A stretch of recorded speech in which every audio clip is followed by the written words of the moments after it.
Good morning, everyone. Kamusta tayong lahat? It's been a while since we had conducted the lecture, and today we have again new topic, that we will be talking about. So,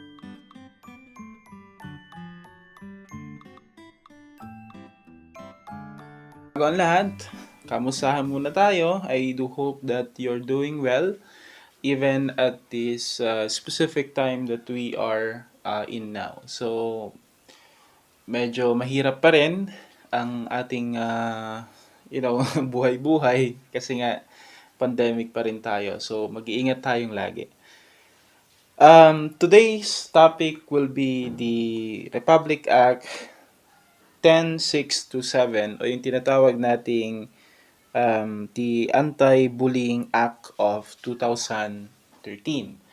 So as you can see, even out of the school kasi we still observe yung tinatawag nating acts of bullying in many different form. So I think it's good to include this as part of our lecture, yung tinatawag nating the laws on bullying. Kasi nga, there are still times wherein the act of bullying is still observed even during this specific setup that we have.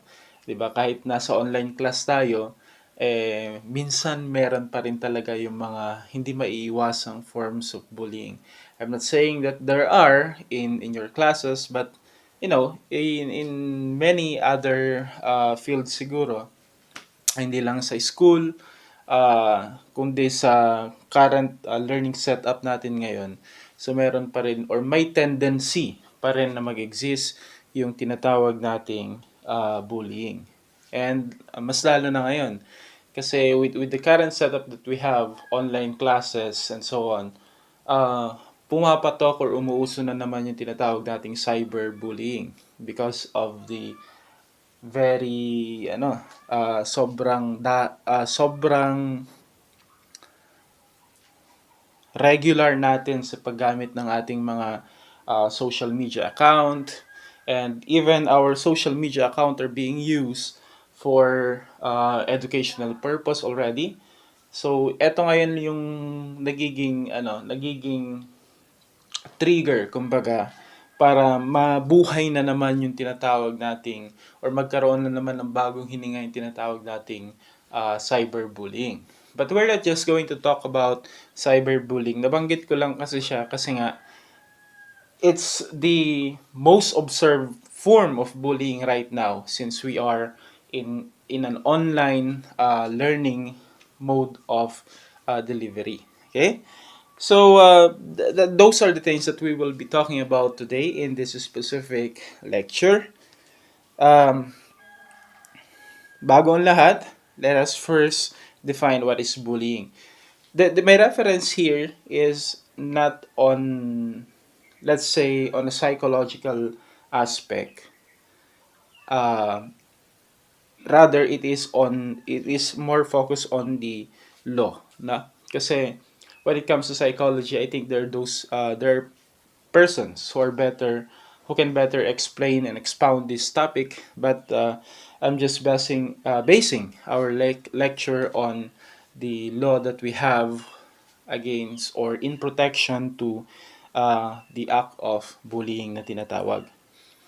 So basahin natin under the definition ng bullying sa batas natin. Ang bullying is defined as the severe or repeated use by one or more students of written, can be written, verbal, or it can be also an electronic expression, or physical act of or gesture or any combination thereof na directed to another student. So, as you can see, yung concept ng bullying talaga is naka-enclose lang siya doon sa tinatawag nating school setting. Majority of it is a school setting, na. Kasi pansin naman natin that commonly bullying is being done, na, or being committed in an educational setting. So, karamihan ng biktima dito are definitely students. So the laws had become very specific about who will be the victim of bullying, no, and where the bullying is being committed, commonly committed, and what should be the remedy that the school administrators should come up upon. So yun yung nandito kasi sinasaad dito sa batas natin. So sabi dito is students. Ha? Yung act of bullying must be directed to a certain student. And as a result of bullying, no, the student will the effect is expected to be like this. Like for example, um, yung biktima ng bullying, nagkakaroon na siya ng tinatawag nating reasonable fear, or physical or emotional harm, or hindi naman kaya is naapektuhan na rin yung educational system natin. For example, at specific school, if the function of the school is already being affected because of that bullying, or there will be some material or substantial disruption of educational process, or the orderly preparation or orderly operation of the school. Ibig sabihin is not only that it affects yung victim, no, but also the school, no, the school system, the learning system is already being affected by the act of bullying. So in that manner, no, in that sense, matatawag na natin na form of bullying yung isang act na ginagawa ng isang student towards another students if these effects are already being observed from the victim and from the school. So, kung mapapansin natin, medyo mahaba-haba yung definition natin with regards to bullying kasi it discusses very specifics about about the act and about what act should be considered as bullying and other matters relative to it. So sabi nga dyan, no, yung written or verbal or through electronic expression, yan yung common means or medium na ginagamit ng mga bully para i-bully yung isang tao. So, like for example, what about written? Paano kaya yung sa written bullying? You know, there are instances kasi that if it happens that we are in a face-to-face learning mode, meron yung mga binubuli nila yung mga kaklase nila, gaya ng for example is sinusulatan nila yung test paper niya, na drawingan nila ng kung ano-ano. Like for example, it happens na nag-exam sila, then usually kasi, especially if that's in public school, the students will be checking the test papers in with the supervision of their teacher, of course. So, minsan, meron yung mga nangyayari kasi even me had become a student also. So, may mga ganong forms of bullying na kung saan pag mababa yung score ng kaklase nila, drawingan nila ng itlog, nilalagyan nila ng mga words na kung saan is medyo foul or below the belt na, that can be considered as a form of bullying, especially if may effect na ito doon sa student natin na kung saan is parang nahihiya na siya, na ayaw niya nang pumasok because kinakantsawan siya ng mga kaklase niya na mababa na kukuha niya through written means. Or it can be na meron yung iba, sinusulat sa blackboard yung pangalan niya, lalagyan pa doon ng mga slanderous captions and so on. So yun yung mga forms of act that we can consider as an act of bullying, no? So marami pa kasi, it's not just in that manner, no? So meron din yung tinatawag nating through verbal means, di ba? Meron yung lantaran na yung pambubuli na even if ang dami-dami nila doon or sa loob ng classroom setting, kumbaga pinagsasalitaan nila siya ng masama, kinukutya, and similar acts. No? So those are considered as a form of bullying. No? If, especially if it already has a negative effect to the victim. No? Kasi pwedeng meron din yung iba na kung saan is it's okay lang sa kanila. Ang importante kasi dito is there should be this effect towards the victim. Kasi pwedeng magkaibigan lang yan and they often do that. No? Yung nagkakantsawan, nag-aasaran, naglolokohan, o in a bolder word, binubuli nila yung isa't isa. So if the case is that hindi naman yan nakaka-affect doon sa emotion, no, ni victim, kasi pati siya mismo binubuli back niya rin si perpetrator. So it will not be considered as a form of bullying. At tinitignan kasi natin dito is the effect of the action towards the victim. So kahit magkaibigan sila, and then it happens na masasabi natin na inaasar niya lang kasi kaibigan niya naman, ka-close niya naman, but then it has or it develop fear, depression, or it develop an effect towards the student, towards the other party. No? Even if magkaibigan sila, that will be considered as bullying. So ang talagang point na tinitignan natin dito is the effect of the act itself. No? So, yan. So, it can be through written, verbal, electronic expression. Dito na papasok yung mga digital form of bullying or tinatawag nating cyberbullying. No? We have also yung tinatawag nating through physical act or gesture. And I think physical bullying is the most common form of bullying that we can observe. And I think that's the most visible form of bullying also, di ba? Kasi if there is a physical bullying, then definitely there will be these physical determinants. Like for example, ano ba yung mga physical form of bullying? Like sinusuntok ka ng bubuli sa iyo, sinisipa ka, sinasampal ka, tinatadyakan ka, and other similar acts. Da? Then, meron niyang mga physical determinants. Yung makikita mo na physically, yung effect niyan doon sa tao. So, for example, yung tao niya na black, ayan na siya, nagkakabukol na siya, that's already a physical evidence of bullying. No? So, if those things exist, especially in a school setting, I think definitely a necessary intervention must be already conducted. No?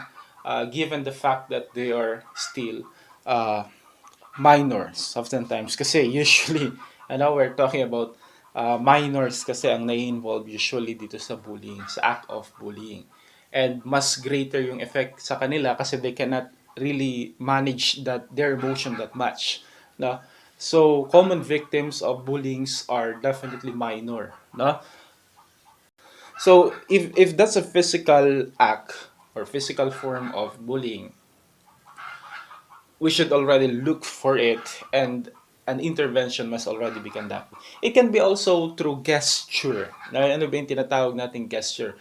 Anyway, later on, we will be talking onto this kasi meron yung tinatawag nating acts that are considered as bullying later on. So, those are some, ano? Pahapyaw lang yun. I think let's proceed already to the acts that are considered as bullying. So what are the acts that are considered as bullying? We discussed already yung mga tinatawag nating unwanted physical contact between the bully and the victim. Ito na yung mga physical contact na nabanggit natin. Like for example is pananampal, paninipa, panununtok, pangungurot, and other similar acts which are considered as unwanted. Ayaw. No? Ayaw ni victim na ginagawa yun sa kanya pero wala siyang magagawa kasi nga he is being bullied. Okay? So yung mga tinatawag nating unwanted physical contacts, marami yan. It includes yung mga school pranks, no? Meron din yung mga yan. Such as for example is tinatali yung bag mo. Those are school pranks that can be considered as bullying if they are being committed repeatedly, or if they are committed in a severe manner, and it already shows a negative effect, or it will produce a negative effect to the victim, or the victim is already producing or manifesting yung mga tinatawag nating uh, signs and symptoms of being bullied. No? So if that's the scenario, then definitely the school administrator, the school itself should be uh, given not should be notified already for them to take necessary action towards it. No? Ano pa? Meron din yung tinatawag nating emotional attack, na yung emotional attack can be through acts or through verbal means. Yung emotional attacks through acts are these are actions that definitely affect the psyche of the victim of being of bullying. So hindi naman siya ano, parang halimbawa merong disability yung isang bata. And then yung mga kaklase niya sometimes, 'di ba, parang kinukutya siya indirectly, ano, doon sa kanyang disability. So, say for example is pilay yung kanyang may walking disability yung yung kaklase nila, and kung baga yung mga kaklase niya na bully parang ginagaya yung way ng paglalakad niya.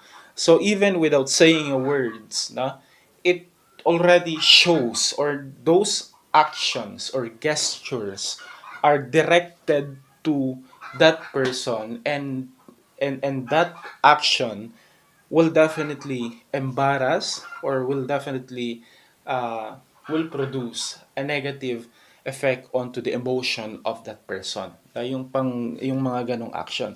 So, ayun, it's a direct attack to the emotion of the person, na kumbaga is siya having that disability, at parang mas lalo pa nilang pinapamukha kasi nga kinukutya siya sa disability niya na yon, eh parang mas lalo pa siyang magiging conscious of his disability, and probably yun nga, madidepress na yan, mahihiya na yung pumasok.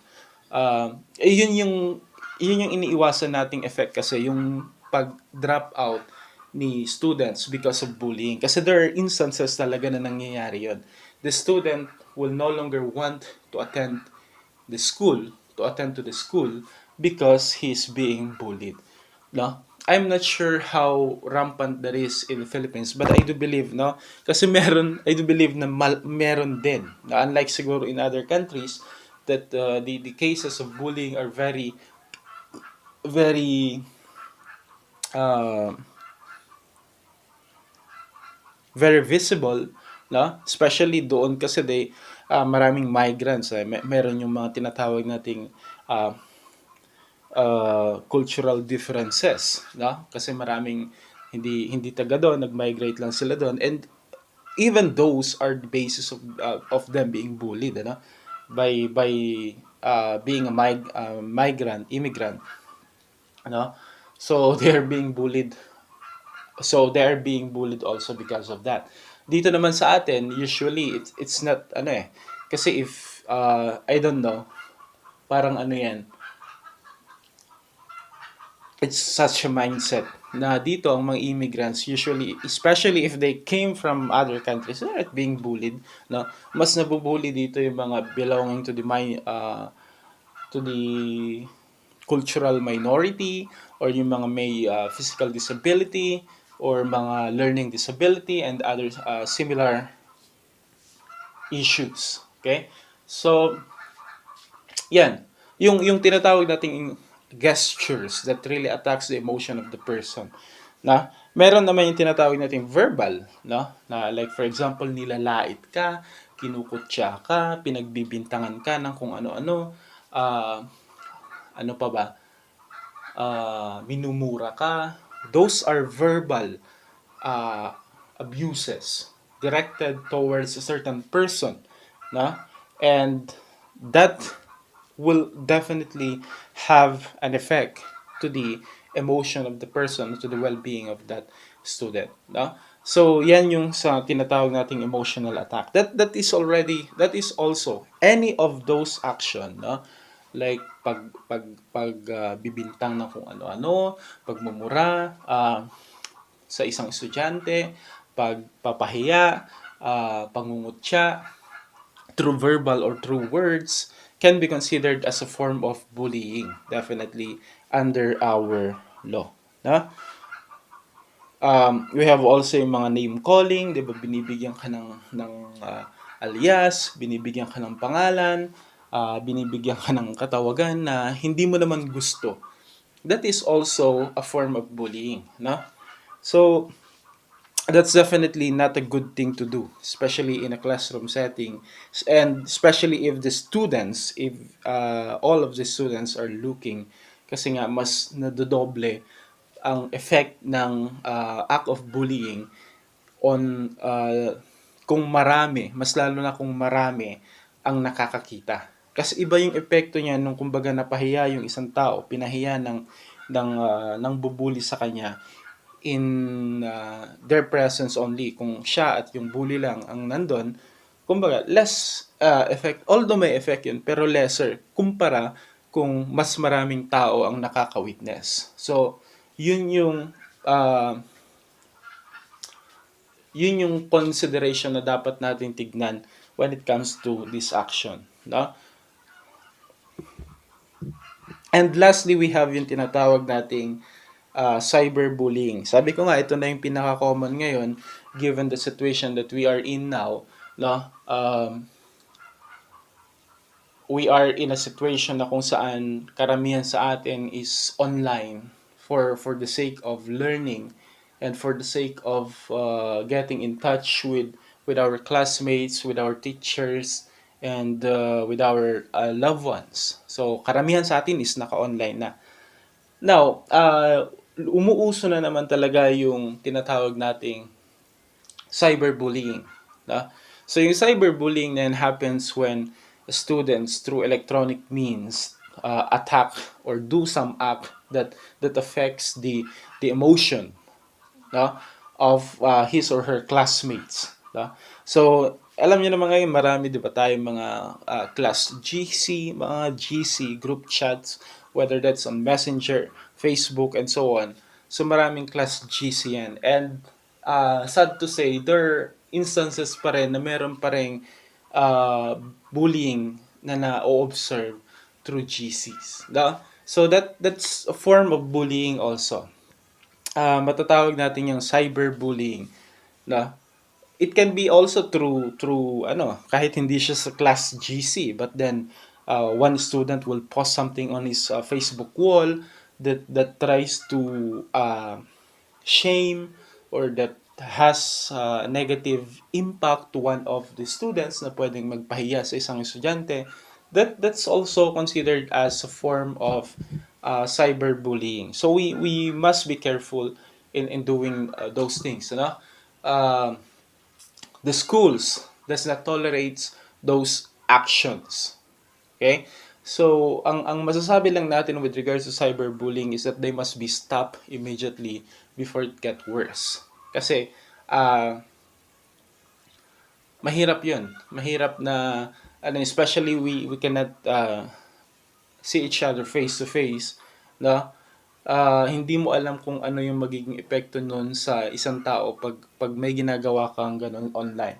So, if those things are observed in your class GCs, no, or in any other platforms that you are using in order to have to facilitate your learning, no, the first thing that you should do is definitely to report those instances to your immediate to your teacher, na kung sino man ang teacher nyo sa subject na yon. And if those things happen, definitely i-report agad yon kasi especially if you, the student yourself, is feeling, you feel that you're being bullied, then definitely you should report that to your teacher para magkaroon ng immediate action na. And for those students who does that, uh, in mali talaga yon na, especially in the field of criminology, that we should be a course of um, a discipline where students like you are expected to have uh, the highest form of discipline. Kasi you will be someday become either a member of the law enforcement agencies that we have, or in any other field that you wish to enter relative to our course. So we are expected to have the utmost discipline. Na? So I think bullying is not is not a word that the criminology profession wants to have. No? Ayaw nilang ma-attach yung word na bullying doon sa profession na ito. So, discipline yourself. No? It's not good to bully others. No? And that act will definitely bring you nowhere. No? Magiging regrets mo lang yun sooner or later. So we should all refrain from the acts of bullying. So those are the acts that we can consider as bullying. No? We have yung physical contact or emotional physical contacts. Then we have emotional attacks, and we have also yung mga bullying that are considered as cyberbullying. Pag sinabi nating cyber kasi guys, it has something to do with the uh, Internet of Things, no? Sa lahat na through different social medias or electronic that has internet connectivities, no? So any acts committed with the use of those instrument will be considered as uh, any criminal acts that is committed, that are committed with the use of those or with the aid of those instruments, will be considered as cybercrime. And I think bullying itself, though not literally defined as crime, no? Kasi kung mapansin nyo dito, walang sa batas kasi natin, this is what I noticed, under our law, cyber or bullying itself is not considered as a crime because ang appropriate sanctions niya lang dito will be discussed later on pala. So, it's not considered literally as a crime, but rather, we could not overlook this. Kasi nga sabi natin, juveniles of tomorrow are juveniles of today are the future criminals. So definitely dito pa lang nagsisimula yung mga tinatawag nating juvenile delinquency. Etong mga act of bullying na to are already risk-taking behavior or symptoms of a future criminal behavior already. So even though there is no legal sanction for this, for the act of bullying, but the school and the law enforcement agency should already should seriously look upon these cases. No? Pero hindi ko sinasabi that you don't have any liabilities when you commit bullying, cyberbullying and so on. Depende yan. Kasi it may not be considered as a crime, but the act of bullying, no, yung mga products or yung mga how bullying was committed, can or will have a separate case for those. Like for example, yung sinasabi nating physical attacks, that is bullying, right? If that's directed towards the student, and the effect that we are talking about, yung pinag-uusapan natin kanina na effect, nagmanifest. Ibig sabihin, nabugbog siya doon sa school, kaya hindi na siya or ayaw niya nang pumasok kasi lagi siyang pinagtritripan, ginugulpe doon sa school. That's bullying itself. Though there is no legal liability for the act of bullying itself, pero meron kang legal liability when it comes to other crimes such as child abuse, physical injuries, and similar laws. No? What about What about yung verbal abuse, no?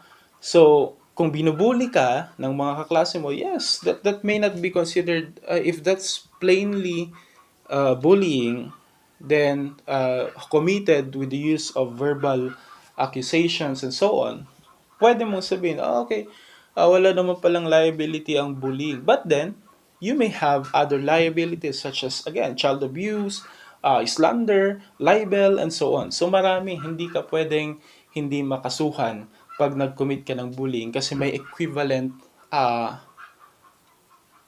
merong mga specific laws that punishes those different forms of actions, no? Such as cyberbullying. So sabi natin, cyberbullying may not be the direct crime that is being committed kasi it's not directly being it's not directly, or the law on bullying does not provide any legal sanctions for this, pero pwede kang magkaroon ng kaso on cybercrime, no? What if yung pambubuli mo has already a libelous accusations? So, pwede nang mag-fall yan under cyber libel. So, merong ibang crime na nakocommit pag nag-commit tayo ng cyberbullying. But the bullying itself, it's not the case that should be filed in court. No? So, even our law on bullying does not legally define bullying as a crime, but there are definitely other laws that are being violated whenever we commit an act of bullying. No?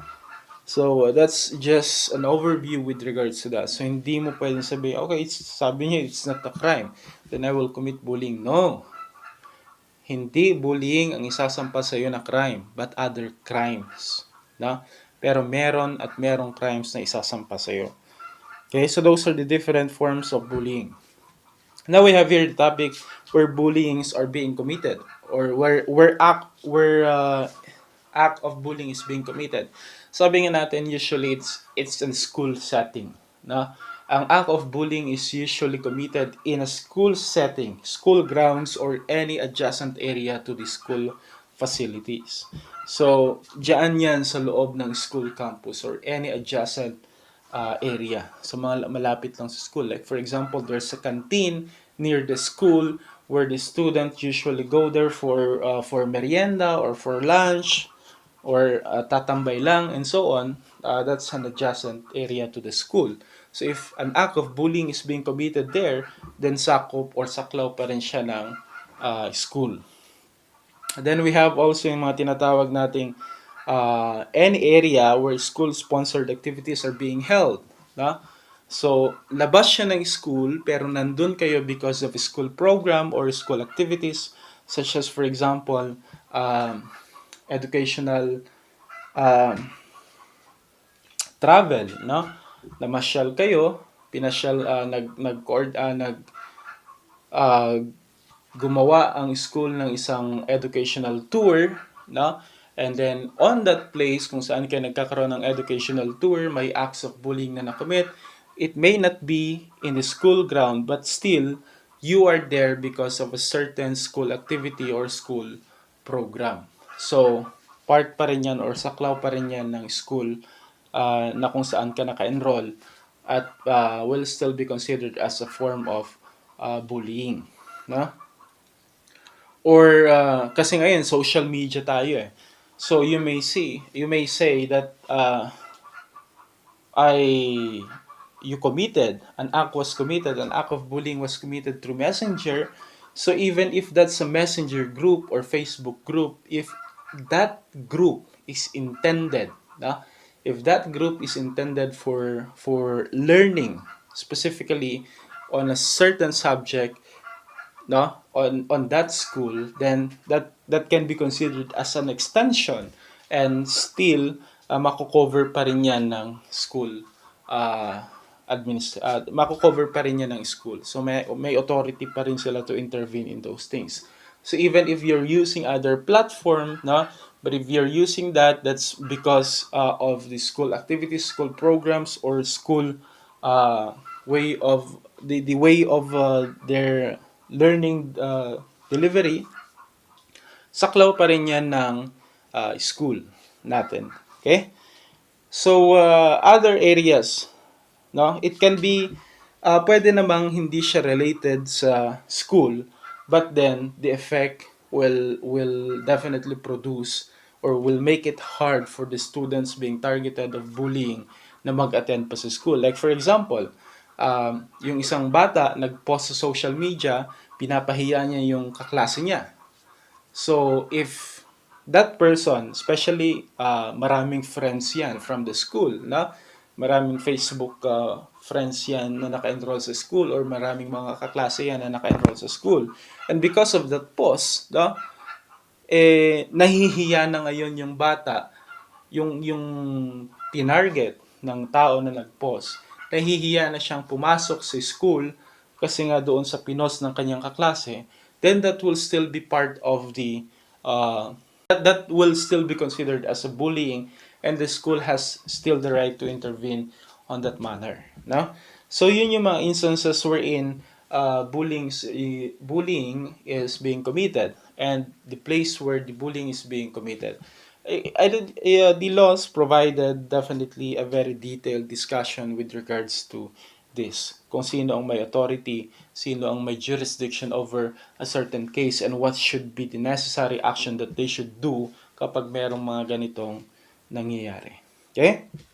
Now, let's just briefly talk about theories on bullying. Bakit nga ba nagkakaroon ng pambubuli? So, bully, yung mga nambubuli also chooses their targets like criminal chooses their victims. So, same scenario din lang sa pinag-aaralan natin into crime victimization sa field ng criminology. Na ang isang tao, no, yung nambubuli, pipili yan, no, ng kanyang bubulihin based on different criteria. Like for example, religion can be one, no? You may be bullied because of your religion. You may be bullied because of your race or your tribes. No? You may be bullied because of your lifestyle. No? You may be bullied because of your appearance or with your disabilities and so on. So, lahat ng pwede nilang makita, actually lahat ng dahilan na pwedeng gamitin niya ng bully to target a specific person. But definitely, one criteria is common doon sa mga nabubuli. And yun yung pwede nating sabihin na yung mga kaya nila physically to overpower. No? If you appears to be vulnerable, then you are being targeted always of bullying. No? So, ganun din kasi, 'di ba, sa criminal victimization, pag mamimili ang criminal ng bibiktimahin, hindi niya naman bibiktimahin yung alam niyang hindi niya kaya.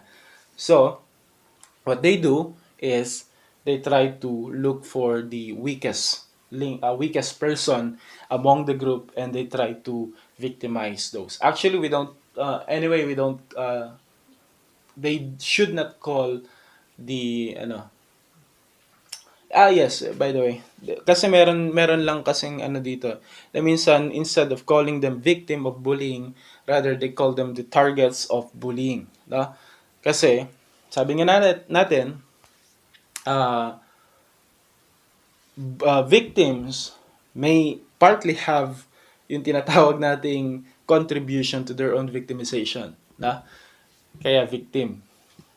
Yung target, yung mga nabubully, na, actually they don't have any participation of their of what they do. So parang kumbaga hindi naman niya kasalanan na ganun yung kanyang itsura. Hindi naman niya kasalanan na meron siyang ganung disability. Hindi naman niya kasalanan na yun yung kanyang paniniwala o ganun yung kanyang physical stature. So we cannot say, or we cannot definitely blame the targets of bullying of their own victimization. No, hindi natin pwedeng sabihin na ano kasing ginagawa mo, bakit ka nabubully? Mali 'yon. That should not be the thing that we should do. Ang targets ng bullying are definitely has less or none or no participation at all of their own victimization. Kasi talagang ang bully kasi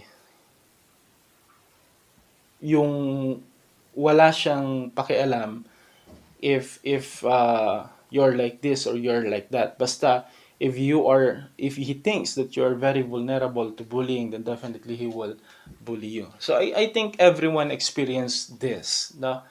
Uh, lahat tayo naka-experience at some point in our school life, no? Of being bullied and either sabi ko nga pag nag-aaral ka, either you are the bully or you are the victim of bullying or you're just the bystander. So alin kayo doon na comment nyo. Tell us your story also. Kasi I think uh, especially if ang nabibiktima ng mga sabi ko nga especially ang nabibiktima ng bullying are minors. If they don't openly talk about their victimization, kung bakit sila nabubully or bakit sila binubully, mas lalo silang nadidepress. They don't have the support group. There are even instances na kung saan is iiwasan na mismo yung taong nabubully because ayaw nilang madamay. No? Ayaw nilang madamay doon. Kasi parang ang mangyayari yan dyan is uh, parang sasabihin niya na kumbaga is pag sinamahan mo siya na yung biktima ng pambubuli, mas lalong kumbaga baka pati ikaw madamay. So most or some of the students will try to avoid being with that person. No? And that makes the situation really hard. No? Kasi wala nang magiging karamay yung biktima ng pambubuli. Kaya kung mapipansin mo, nawawalan na ng mas lalong mas lalong nagiging mahirap yung sitwasyon ng isang tao na yan kung wala siyang nakakaramay. No? My friend also had this story about this. No? When we are talking, sabi niya sa akin is during their high school days, meron isang kaklase nila na nabubuli and he wanted to be with that person na parang gusto niyang samahan kasi naawa nga siya sa situation. But then, classmates and teachers, even teachers advise him na wag niyang samahan kasi baka pati siya madamay. So that is really a bad advice coming from a teacher or even from classmates na ganun. So that's the story before, no? He talks about that. And really sabi ko, that's very unfortunate naman. Kasi instead na meron sanang kwekwentuhan or makakaramay yung classmate niya na yon, he is being told na layuan mo yan para hindi ka madamay and para hindi ka magaya sa kanya. That's bad, no? Kung meron kayong mga ganong instances na nakikita, no? Please sympathize with those types of students kasi nga it's really hard for them to be alone in that world hanggang sa mapansin nyo parang bigla na lang siyang nawala, either nag-drop na or lumipat na, and the history repeat itself oftentimes, no? So magkakaroon na siya ng trauma with regards to those. Only those person na kayang i-survive yung pambubuli. Na kasi meron talaga yung mga taong ayaw lumaban when it comes to that. And hindi ko naman sinasabi that the right thing to do is to fight back. No. No? I should not kill fire by a fire. Sabi nga doon sa kasabihan natin. Rather, you should assess the situation, what makes it more favorable on your side if you're being bullied. No? I think you should know or you should look into what makes them bully you, and you should try to strengthen that part of your life, kumbaga. No?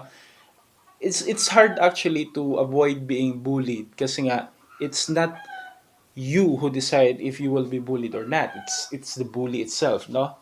if it happens that you are being targeted of bullying, then definitely there's probably a reason to it, and you should look into that. No? So, ayun sinasabi kasing pag-iwas sa bully, like for example, taguan mo sila, iwasan mo sila, lumipat ka. Those are just temporary. No? Temporary solution. What you should really do is to assess what part of your life is being targeted. No? Bakit yun yung tinatarget nila, and you try to amend or accept or strengthen it on your uh, own way. No? So, that's with regards to that. Kasi nga, sabi natin, bullies chooses their targets, no? As criminal chooses their victims. So if you are being targeted of bullying, so definitely there is probably something within you or with you that is being targeted. So with regards to pag yan ay physical disabilities, make yourself strong, especially in accepting that disabilities, that you are no longer looking at that as your disability. Kasi kung pati ikaw, no? Kasi ang hirap kasi nito is that even if, like for example, binuli ka lang ng 1 or 2 times, na binuli ka ng 1 or 2 times because of your disability, and then you end up bullying yourself the rest of your life. That's true, na kasi may effect yan na kung saan pininpoint nila yung kapintasan mo, and then kung mahina ang loob mo, ikaw na mismo ang mambubuli sa sarili mo ng paulit-ulit, lifetime. Kung hindi mo ma-accept or hindi mo kayang tanggapin at hindi mo kayang yakapin yung disabilities mo na yun. So you will end up bullying yourself or victimizing yourself lifetime, no? Pwede mong ibintang yun. Siyempre, definitely, ibibintang mo yun sa nambubuli sa'yo. I think, yun nga, the solution is acceptance to yourself para hindi ka na affected. Kasi, ang tinitignan lang naman natin dito is the effect. Pag may sinabi sa'yo, how will you respond to it? So, if you respond negatively, you end up destroying your life because of it, then definitely, yun yung weak side, kumbaga, ng character mo as a person. No? So, avoiding being bullied or fighting back are definitely temporary solution that you can offer. No? Kumbaga parang band-aid lang sila. Inner peace will definitely be the uh, long-term solution. Kasi nga, so what if sabihin nilang wala kang alam? So what if sabihin nilang bobo ka? If you already know those things and you are no longer affected by those things, so no matter what they say, you don't care. No? Kasi you accepted it already, and you make a strength out of your weakness. There's no reason for you to being bullied. Except for example, if physical na yan, kasi pag physical na yan, sampahan mo na lang ng kaso. Na?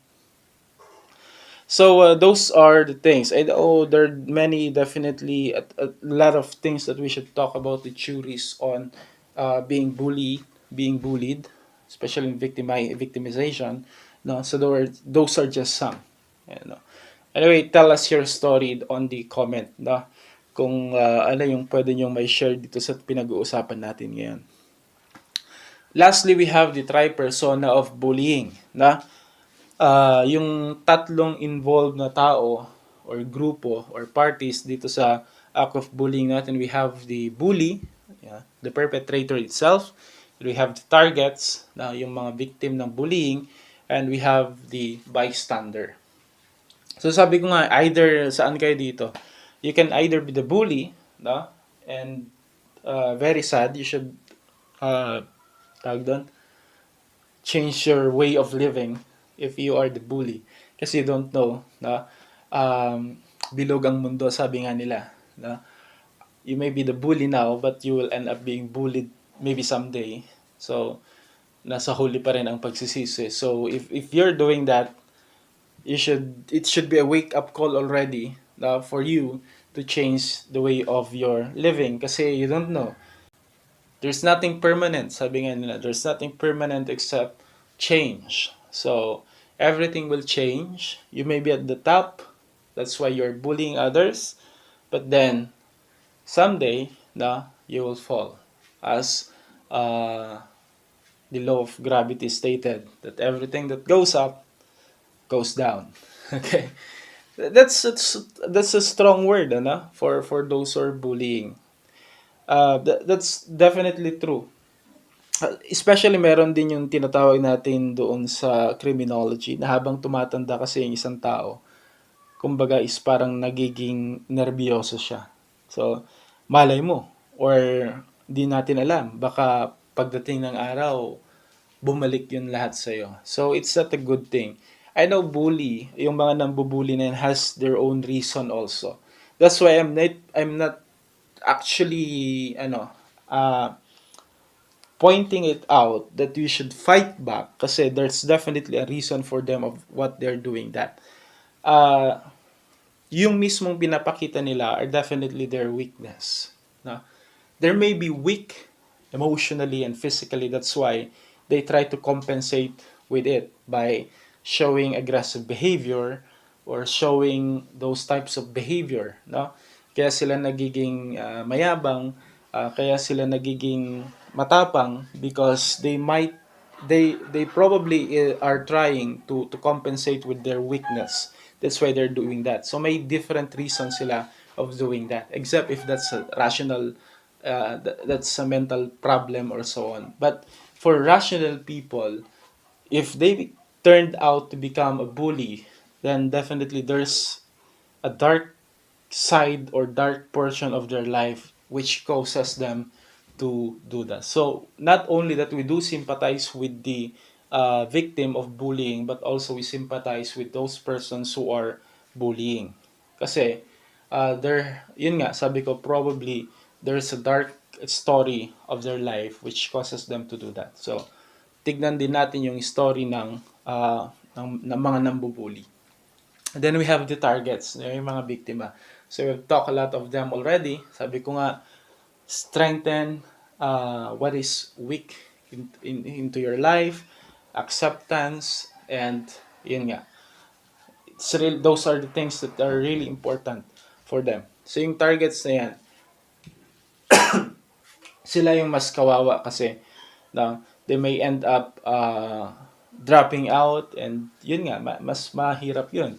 Kasi if they're already outside the school system because the school failed to protect their safety against yung mga nambubuli, mas lalo nang mas mahihirapan silang mag-cope up or nagiging less successful. Yun yung correlation kasi minsan ng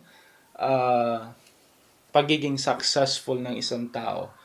Especially kung wala nga yung tinatawag nating strong personality or yung acceptance na tinatawag natin. May tendency na pag yung bata laging nabubuli, he will end up dropping out from the school, no? And bullying himself for the lifetime, na kung saan is mas lalo niyang sisirain yung sarili niyang buhay because of that. So he will end up unproductive person. Meron din naman yung mga iba na nakaka-survive, na they learn to accept their weaknesses, and they face all the problems that are being thrown to them, so they succeeded. So ganyan. But then mas malaki kasi ang chance na pag ang bata nabubuli, he will end up losing his confidence, he will end up destroying his life through vices and other risk-taking behaviors. And we have the bystander. One of the most important personality of bullying, under bullying, is yung tinatawag nating bystanders. Sino yung mga yun? Pwedeng ikaw, ako, tayo, yung teacher, yung mga tao sa paligid mo. What they do, when act of bullying is being committed, really plays a significant role whether a bullying will be successful or not. Ito ang problema, no? A lot of individuals do not want to intervene. Why? Because they don't want to be bullied also. Ayaw din nilang magsumbong kasi nga ayaw nilang balikan sila ng nambubuli. So they should be protected. Yung ano na yan, especially for adults, no? Sa mga adults. Teachers, maybe the teachers, kasi sa school facility usually nangyayari to. Or any other personal involved therein. Guards, yan, mga school personnel. So they must be very conscious and vigilant to any signs and symptoms of bullying. Kung hindi sila mag-intervene agad-agad, then definitely mas lalala at lalala yung situation. And if a certain act of bullying happens outside the school facility, outside the jurisdiction of the school personnel already, eto napapasok naman yung nasa paligid lang, na either yung mga kaklase, either yung mga personnel so kung saan man sila pumupunta, yung mga yon, yung mga tao sa paligid lang. What they do when they witness an act of bullying is really important. Kasi kung hindi sila mag-intervene, then definitely parang sinusuportahan nila yung ginagawa ni bully, na. Pero kung sila ay nag-intervene, na, they said stop that, pinapagalitan nila yung nambubuli or they're trying to protect yung binubuli, definitely that will give or boost the confidence of that person na meron parang mga tao na nagpapakita ng care sa kanya at may nagpapahalaga pa sa kanya because he is being protected. Kung wala, then definitely mas lalong malulugmok sa depression yung nabubuli. That's the thing. Kasi nga yung nambubuli, he is trying to see if whether his behavior is acceptable or not. By not intervening, hindi mo pinakialaman, despite nakita mo yung ginagawa niya, he will think, tama lang pala. Kasi hindi naman nila kinokorek yung attitude, yung behavior ko. So he will think of it as an acceptable behavior. And the bully, yung nabubuli will think the same also na tama lang palang ginagawa niya. Probably talagang may mali sa akin. So nare-reinforce palalo yung kanyang depression. So that's why the bystander really plays a very important role to stop the chain of bullying. No? If the bystander said stop, protect the victim of bullying, definitely pwede nating ma-break yung chain. But if we don't intervene, we tolerate them, then mas lalong nare-reinforce pa yung act of bullying. Okay? So, whichever party you are in, whether you're the bully, you're the target, or you are the bystander, I think it's really our responsibility to say, stop bullying. We don't know it. It may be a simple bullying today, but then it will turn out as a criminal act tomorrow. So what we should do is to stop bullying. Sabi nga niya, don't bully, be friendly. Okay? So that's it for our lecture. I do hope you learned something from this. If you have a story that you wanted to talk, comment down or personal message me, and let's talk about those things. No? So thank you for listening. I do hope you learned something. See you on the next lecture.